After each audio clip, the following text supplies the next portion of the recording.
Hello and welcome to A Piece of Cake, Utah. I'm your host, Katherine O'Donnell, and today we're going to be talking about ganache. No, I didn't sneeze. The name of this awesome icing trick or whatever is called ganache. It's a mixture of some kind of chocolate with heavy whipping cream, and depending on your recipe and what you want to do with it, you could have more, less, you could add butter to it, but we'll get into that in just a minute.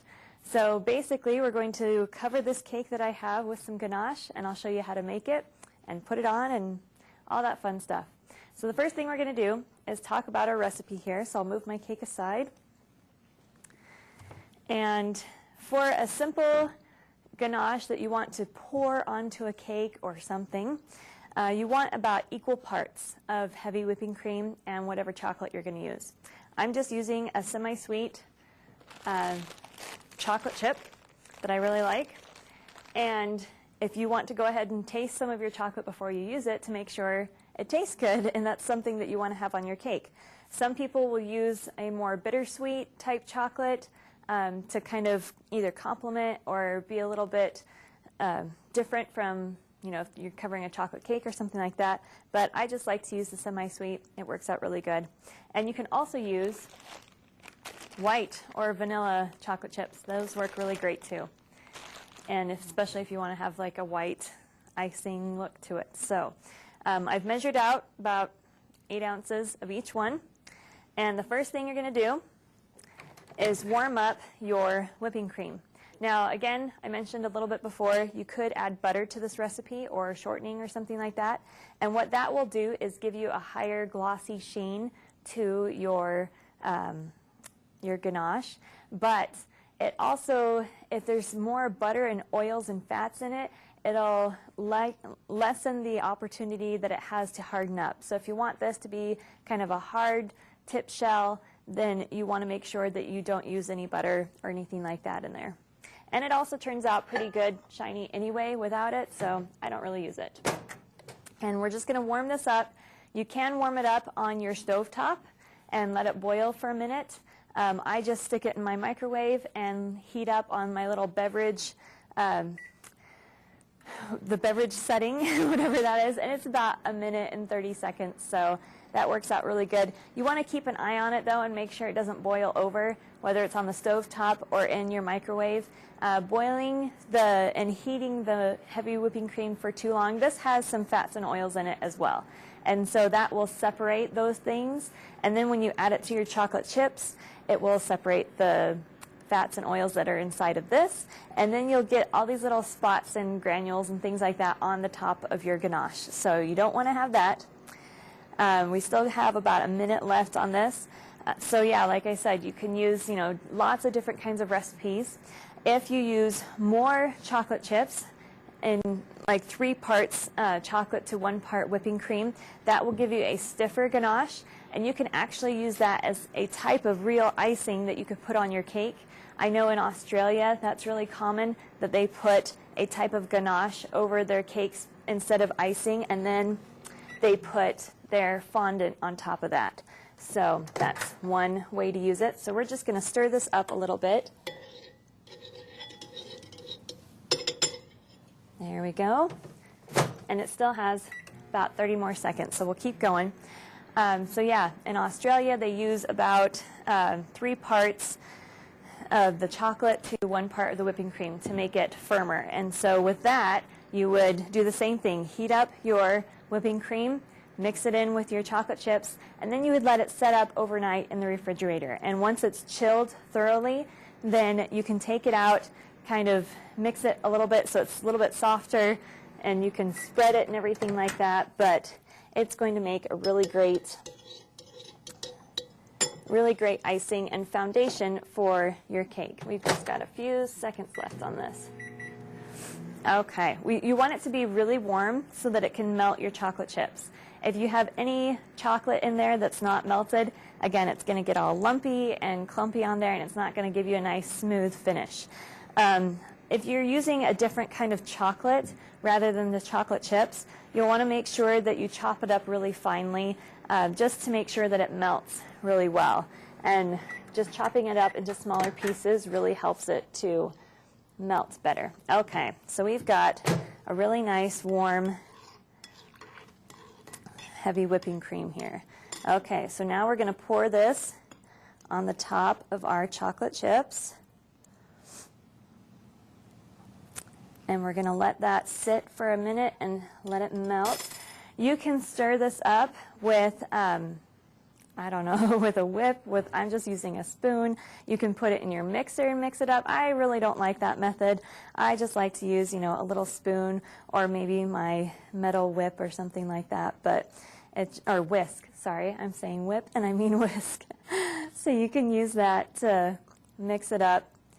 And mostly it's just to make sure that all of the chocolate pieces are completely melted. So you want to stir carefully because this is going to get everywhere.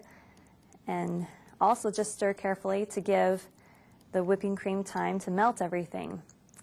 And it's going to combine very nicely. At first it doesn't look like it's going to do anything, but it'll get there really nicely. And you want to also make sure, see, I've had my cake sitting out here for a little bit. It was in the refrigerator earlier, and I brought it out. And you want to make sure that it's not too cold in comparison to your ganache. If you use extreme temperatures with this, then it's going to crack.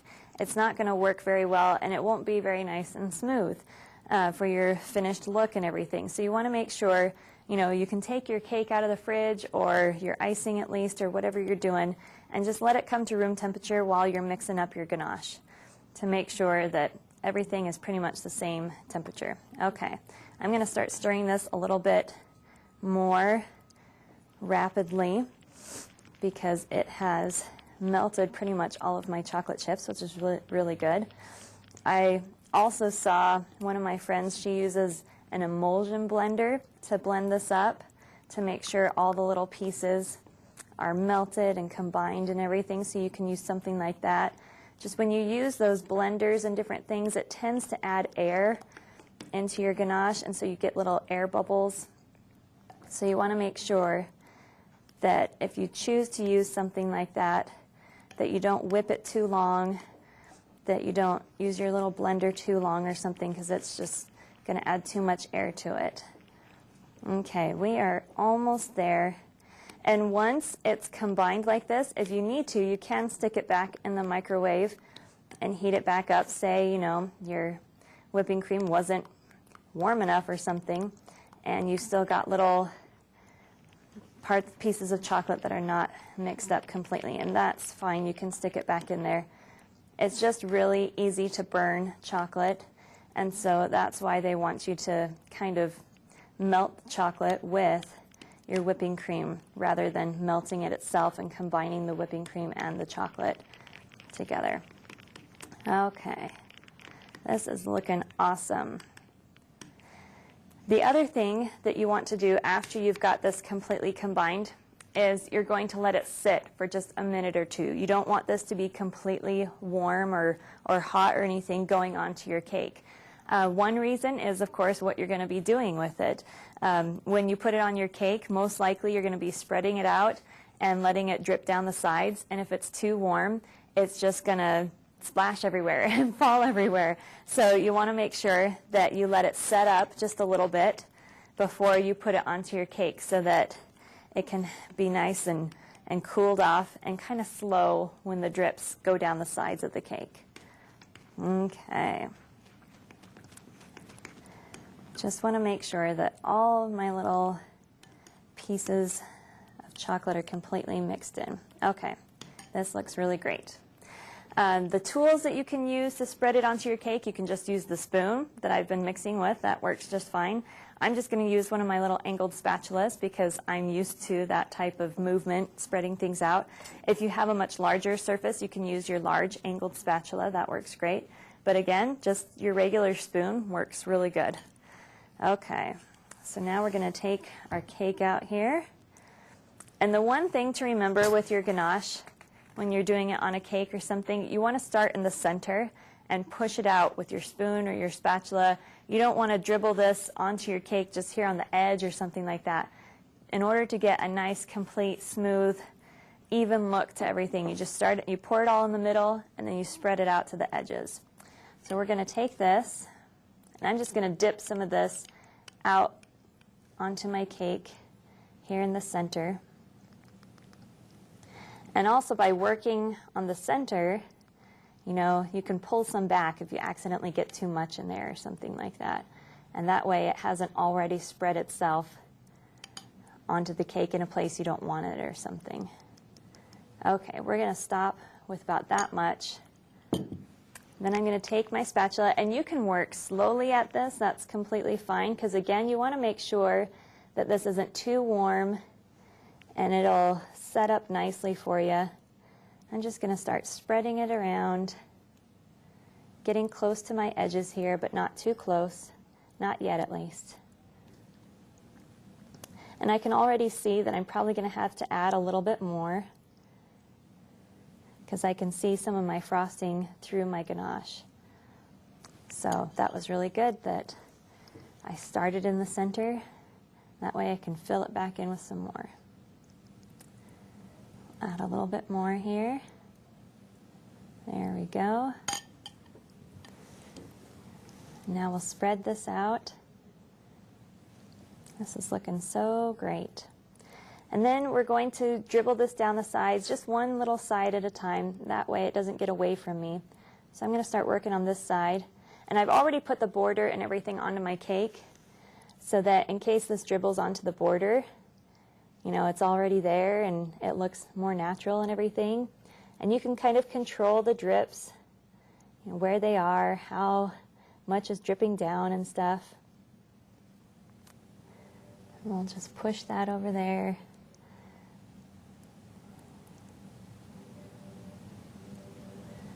And you can see it's just really nicely dripping down. Looks really, really good. I'm just kind of guiding the chocolate around to fall in a certain place. Looks really great. A couple more drips over here. And once you get all your little side drips and everything, you can go back over the top and just kind of smooth things out more. So you don't have to worry too much if the top maybe still looks a little bit lumpy or not smooth or something.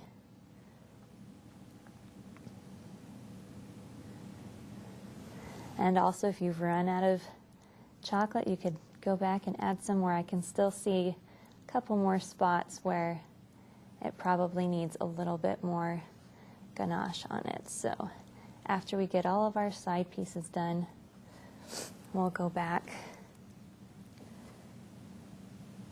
Just kind of push it over the side. And even if you have to add some more, you know, I've already got my initial drips and everything like that here on the sides. If I need to go back and add some more onto the edges, that is the time that I would add just a little bit on the edges to have it drip down. I wouldn't go ahead and put more in the center here because I've got enough in the center. If I just want drips or something, then I would just go ahead and put it on the center or on the side of my cake on the edge and make sure that, you know, I was just getting drips there. I don't need any more in the center. But right now I do need more, so I'm putting some in the center here. And even though, you know, you're going to have a couple of marks here and there from your spatula, if you just let it sit for a minute, it all just kind of smooths out and spreads out and looks really great and smooth and combined. And it really is pretty effortless. This is a really simple recipe. And so if you're a first-time ganacher or something, you know, really try and stick with a simple recipe like this where it doesn't take too much ingredients or things like that to make it work out really nicely. I have used the white chips before, and it looks beautiful, especially if you're having like a white icing with the white ganache on top of it. You know, that helps to kind of smooth everything out, and then you don't see so many things. And, you know, maybe you don't necessarily want it to drip down. You can spread it all over the cake, even the sides and everything, and kind of put that little nice smooth shell around everything, and it looks absolutely beautiful. In a minute, we're going to come back, and I'm going to show you one more thing that I like to do with ganache besides cakes and stuff, and then we'll wrap up from there. So we'll see you in a minute.